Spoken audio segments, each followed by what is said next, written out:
నమస్తే అందరికీ, ఎట్లున్నారు? తమిళం చూస్తే మీకు అర్థమైంది ఉండొచ్చు మనం ఏ టాపిక్ మీద మాట్లాడుతున్నామని. వే ప్రోటీన్ మీద మీకు చాలా డౌట్లు ఉంటాయి. ఆ డౌట్ అని క్లియర్ చేస్తా. వీడియో ఎండ్ వరకు చూడండి.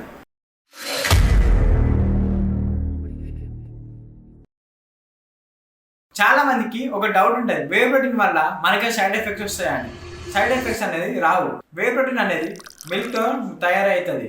మనం డైలీ ఎంత తీసుకోవాలి? మీకు ఒకవేళ ప్రోటీన్ ఇంటేక్ ఫుడ్ ద్వారా కంప్లీట్ అవుతుందంటే మీకు వే ప్రోటీన్ అవసరం లేదు. మాకు ఫుడ్ ద్వారా కంప్లీట్ అవ్వలేదంటే మీరు వే ప్రోటీన్ తీసుకోవాలి. వే ప్రోటీన్ మనం దేంతో కన్జ్యూమ్ చేయాలి? ఒకవేళ మీరు వెయిట్ గెయిన్ అవ్వాలనుకుంటే మీరు మిల్క్తో కన్జ్యూమ్ చేయాలి. ఎందుకంటే మిల్క్లో ఎక్కువ క్యాలరీస్ ఉంటాయి కాబట్టి. వెయిట్ లాస్లో ఉన్నారంటే మీరు వాటర్తో కన్జ్యూమ్ చేయాలి. ఎందుకంటే తక్కువ క్యాలరీస్ ఉంటాయి కాబట్టి. ఏజ్ నుండి వాడాలి.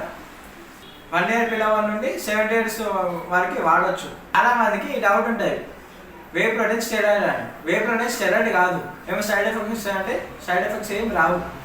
కొందరికి మిల్క్ ప్రొడక్ట్స్ అనేది పడవు. వాళ్ళు ప్లాంట్ బేస్డ్ వే ప్రోటీన్ వాడచ్చు, అది కూడా సేఫే.